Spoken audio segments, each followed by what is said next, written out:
Bonjour à tous, c'est Pierre, je suis très heureux de vous retrouver aujourd'hui pour une nouvelle vidéo où on va voir ensemble le private equity, ce qui est en train de se passer dessus, sur le fait que ce soit une énorme bulle qui est en train de se créer, un énorme schéma de Ponzi, exactement comme on avait sur la bulle immobilière sur les années 2007-2008 aux États-Unis. Le private equity, déjà, qu'est-ce que c'est? C'est tout ce qui va être investissement en dehors des marchés financiers. Ça veut dire l'investissement direct de la part de certaines entreprises d'investissement ou directement des particuliers auprès d'entreprises, par exemple. Donc ces entreprises, elles n'ont pas recours à des emprunts bancaires, elles n'ont pas recours à des emprunts sur les marchés, c'est directement des investisseurs privés qui vont les financer. Ce marché du private equity, aujourd'hui, il est juste énorme. Il représente 5 trillions de dollars. Donc ça fait 5000 milliards de dollars. Et il n'a peut-être pas fini de grossir parce que les gérants de fonds de private equity, qui sont donc chargés d'investir sur des entreprises non cotées, disent disposer encore de 2000 milliards de dollars, donc 2 trillions de dollars pour leurs investissements. C'est des sommes, vous l'avez compris, qui sont juste gigantesques. Chaque année dans le monde, on a 160 milliards de dollars investis dans le private equity. Sur ces 160 milliards de dollars, on a 130 milliards juste à destination des États-Unis.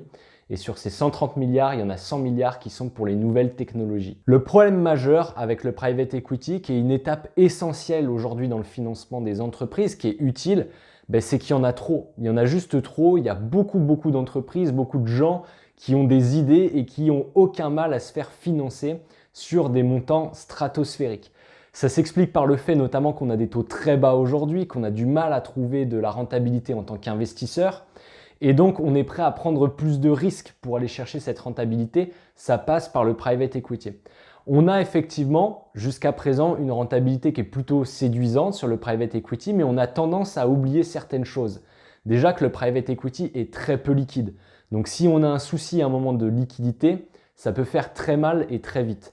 Ensuite, il y a une notion de rentabilité des entreprises qu'on a vraiment tendance à oublier, ce qui fait que les entreprises sont achetées, sont payées, sont financées sur des bases de valorisation qui sont juste stratosphériques, exactement comme l'immobilier américain, où finalement on se met à payer des entreprises qui ne valent absolument pas leur prix d'un point de vue fondamental. Et en fait, c'est pour ça que le marché du private equity aujourd'hui, c'est une pyramide de Ponzi.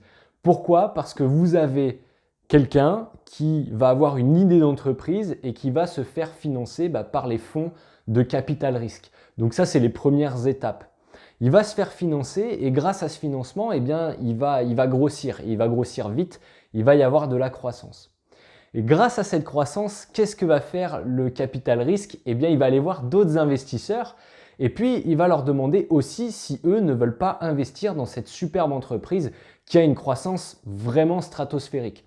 Évidemment, ces fonds qui sont un peu plus gros, les fonds de private equity, vont vouloir investir, vont vouloir placer les capitaux de leurs clients.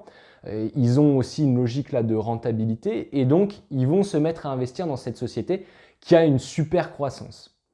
Sauf que la société, elle a une super croissance parce qu'on lui a donné beaucoup d'argent. Et un petit peu n'importe qui peut faire beaucoup de croissance avec des moyens, avec des capitaux qui sont vraiment très importants.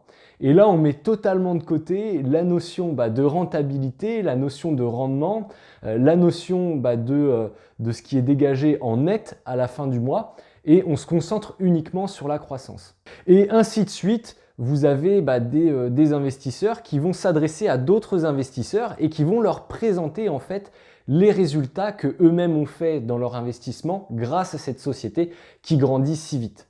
Et donc là, vous avez de nouveaux investisseurs qui arrivent, qui déversent de l'argent et donc la société ne cesse de grandir, d'accélérer en fait, de dégager une croissance de plus en plus importante grâce à ces nouveaux capitaux, etc., etc. Et donc vous avez les derniers entrées qui payent finalement les premiers entrées, ceux qui étaient à l'étape précédente. Là, je parle des investisseurs, évidemment. Donc, le premier qui investit en fait dans la société va revendre ensuite le projet au suivant de plus en plus cher. C'est pour ça qu'on voit des sociétés qui se payent 200 fois les bénéfices, parce que l'investisseur en fait se dit qu'il va pouvoir revendre la société 300 fois les bénéfices. Et ça, c'est vraiment quand il y a des bénéfices, parce qu'on a vu qu'il y a des sociétés qui sont allées très loin dans ce processus, qui sont allées même au bout du processus, ça veut dire être introduites en bourse, et qui ne faisaient pas de bénéfices, qui perdent de l'argent. C'est le cas de Twitter par exemple, c'est le cas de Uber, c'est le cas de WeWork, qui s'est avéré être une vaste escroquerie. Et donc le final, le grand bouquet final, c'est d'introduire la société en bourse, où vous avez les pigeons finalement qui vont aller acheter la société parce que on dit que la société fait beaucoup de croissance. Évidemment, la société fait beaucoup de croissance parce qu'elle a été financée, vous l'avez compris, sur les premiers stades à grands coups de milliards, et donc elle fait logiquement de la croissance. Donc on voit qu'il y a des cas comme ça, des entreprises qui ont été financées et où le réveil est très difficile pour les investisseurs finaux, ceux qui investissent en bourse juste sur les bases d'une croissance très importante et qui sont prêts à se priver d'une rentabilité momentanément, en tout cas dans leur esprit c'est comme ça, et en fait la rentabilité elle vient jamais. On voit aujourd'hui des entreprises, notamment comme Twitter, comme Snapchat, qui ont des business models qui sont complètement transparents, qui ne sont pas du tout pertinents, et des sociétés en fait qui ne gagneront jamais d'argent, qui se contentent de survivre aujourd'hui parce qu'elles dégagent une croissance importante, parce qu'on a des taux d'intérêt très bas et qu'il est facile de trouver de l'argent, et que en fin de compte, la machine continue. Donc le vrai risque, c'est si on a des relèvements de taux d'intérêt à un moment donné et que la machine s'arrête, exactement comme le marché immobilier américain, où là ça peut aller très vite et ça peut devenir très rapidement pas liquide. Alors aux États-Unis, on a un monsieur qui s'appelle Steve Blank, qui est un ancien entrepreneur en Californie, donc un entrepreneur sur la tech, qui est aujourd'hui professeur à Stanford, à Columbia, qui a déclaré que le private equity, justement, c'était un schéma de Ponzi géant et qu'il y avait un vrai mensonge aujourd'hui dans cette industrie qui n'osait pas révéler à leurs clients le fait que c'était une escroquerie finalement. Pour l'instant, la musique continue, mais attention au réveil. Surtout que quand on voit qu'aux États-Unis, le premier investisseur dans le private equity, en fait, c'est une filiale d'un assureur vie américain qui compte plus de 5 millions de clients aux États-Unis, ça peut vite faire très mal.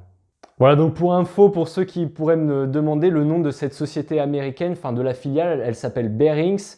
Alors c'est un nom quand même, on pense à la banque anglaise qui a fait faillite, et elle appartient en fait à un assureur vie du Massachusetts. Voilà, donc vous l'avez compris, le private equity aujourd'hui dans une situation très délicate, on est sur une vraie bulle, un vrai schéma de Ponzi où tout le monde pour l'instant joue, s'alimente là-dessus, mais on est vraiment sur un marché très peu liquide qui va acheter, qui va financer des entreprises qui ne produisent rien, voire qui perdent de l'argent, ce qu'on appelle les entreprises zombies, et ça peut faire très mal en cas d'un petit relèvement de taux, par exemple, d'une des banques centrales, ou si le marché peine à trouver des liquidités. Et là, ça peut aller très vite, exactement comme en 2007-2008 sur le marché de l'immobilier, où on peut avoir des grandes banques, par exemple, en difficulté. Par exemple, Goldman Sachs aux États-Unis est la 10e plus grosse banque qui finance le private equity.